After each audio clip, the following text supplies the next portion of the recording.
క్రైస్తవ జీవితంలో నేను చెబుతున్నాను వినండి, అందరికీ పరలోకం దేవుడు ఇస్తాడు, అందరికీ నిత్య జీవం ఇస్తాడు, కానీ అందరికీ కిరీటం ఇవ్వడు.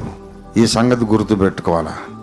యేసును నమ్మి బాప్తిస్మం పొందిన వాళ్ళందరూ పరలోకానికి వస్తారు, కానీ అందరూ సింహాసనం మీదకి రారు.